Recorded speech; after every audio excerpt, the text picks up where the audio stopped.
ফিমেলদের কথা যদি বলি, অনেক আন্টিরা আপুরা জড়ায় ধরে বলছে যে মানে ওদের থাকে না যে অনেক লাইফের রিফ্লেকশন তারা দেখতে পায়। সো এটা অডিয়েন্সের সাথে তো এত কাছাকাছি আসা হয় না, তো কাজ দেখার পরপর যখন আমরা হল ভিজিট করছি তখন তাদের ইমোশনগুলো দেখি যে তারা খুবই ইন্টেন্স, এবং আমাকে তো খুবই মেয়ে অডিয়েন্সরা অনেক পছন্দ করতেছে। সো এটা আমার কাছে খুবই ভালো লাগছে অ্যাজ এ ফিমেল, যে মেয়েরাও খুব সুন্দর করে আমাকে এসে অ্যাপ্রিসিয়েট করছে, জড়ায় ধরছে, অনেকে অনেক ইন্টেন্স ওয়েতে প্রশংসা করছে। এটা আমি খুব শাই ফিল করি, নিজের এগুলো বলতে আমার খুব অস্বস্তি লাগে, বাট ভালো লাগছে। যেহেতু অল্প সময় ছিল, 2 মাসের সময়, আমাকে যাতে স্পা গার্ল লাগে, একদম প্রপার মাসাজ প্রফেশনালি লাগে, সেইটার একটা চেষ্টা ছিল শুরু থেকেই।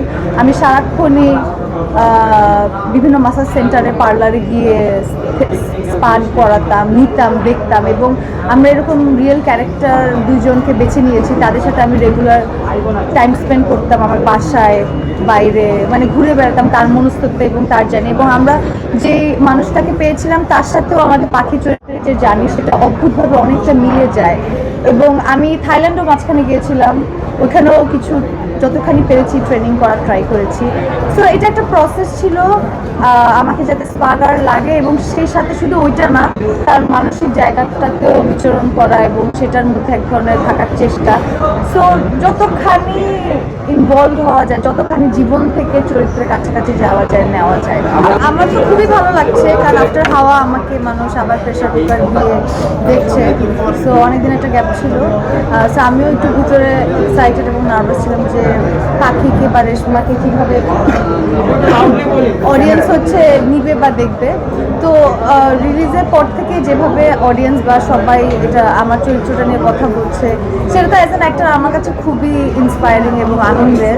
সো ওইটাই এখন একটা ভালো লাগার মোমেন্ট পার করছি, যেখানে এই সময়টা আসলে আমার জন্য অনেক স্পেশাল, কারণ অডিয়েন্সরা হয় কি যে আমরা দূর থেকে যখন দেখি সিনেমার পিছন থেকে, তখন তাদের হাসি বা তাদের যে মোমেন্টগুলো সিরিয়াস একদম সামনে ঝুঁকে, তখন বোঝা যায় খুব ইন্টেন্স হচ্ছে ক্যারেক্টারের সাথে। সো আমার এটা দূর থেকে দেখতে খুব ভালো লাগে, সেটা আবার সুযোগ হয়েছে দেখার। আর এটা আমার জন্য পার্সোনালিও অনেক একটা ইমোশনাল প্রজেক্ট, কারণ এখানে অনেক ফিমেল ভয়েস, বা আমরা চেয়েছিলাম যে একটা ফিমেল পয়েন্ট অফ ভিউ থেকে এই ওয়ার্ল্ডটাকে, প্রেশার কুকারের জার্নিটা যাতে আমরা দেখি। সো ওই কারণটাতে আমি দেখছিলাম যে না, অডিয়েন্স গল্প বা হুকড হচ্ছে, প্রতিটা চরিত্র, প্রতিটা ক্যারেক্টারের সাথে তাকে রিলেট করছে। এবং রিজভির কথা যদি বলি, রিজভিকে অডিয়েন্স এত পছন্দ করছে, সবাই বারবার বলছে যে ভাই পুরো আমার লাইফের মতো মিলে যাচ্ছে আপনাদের স্টোরিটা।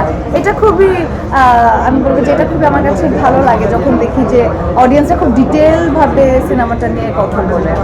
সো হ্যাঁ, আমার ভালো লাগছে। অনেক অল্প সময়ে আমি ব্যাক টু ব্যাক রাফির সাথে 2টা সিনেমা আন্ধার করেই পরদিন থেকে আমি প্রেশার কুকার, ইনফ্যাক্ট আমি আন্ধার থাকা অবস্থায় আমি আর রাফি এটা ডেভেলপমেন্ট নিয়ে কথা বলছিলাম, যেটা রাইটিংয়ে কীভাবে এটা ডেভেলপ করা যায়, কী জিনিস আমরা কীভাবে কাস্টিংগুলো করলে আমরা মানে তাড়াতাড়ি কাস্ট করা, কারণ আমাদের রিহার্সাল করার বিষয় থাকে। 2 মাস একটা রোলার কোস্টার রাইডের মতন ছিল, পুরো প্রেশার কুকার। আমি তো সিনেমায় সিদ্ধ হয়ে গেছিলাম।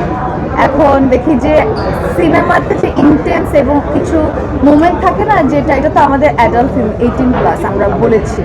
সো সিনেমাতে যখন আমরা তো অনেক কিছু দেখাতে পারি না জীবনে আসলে, কিন্তু যতখানি পারা যায় আর কি, চরিত্র হয়ে আমি যতখানি সোসাইটির ওই বয়েসটা বা ওই মেয়েটার সাথে ঘটে যাওয়া জীবনের যে মুহূর্তগুলো, সেটা কতখানি আমি জানি না করতে পেরেছি। তো ওই জায়গা থেকে যখন অডিয়েন্সরা দেখছে এবং ওই সময়টাতে খুবই একটা অস্বস্তিকর সাইলেন্স তৈরি হয়, ওই মোমেন্টটা হচ্ছে আমার মোমেন্ট, ওইটাই হচ্ছে প্রেশার। এই প্রেশারটাই হয়তো আমরা সিনেমাতে একটু আনতে চেয়েছি।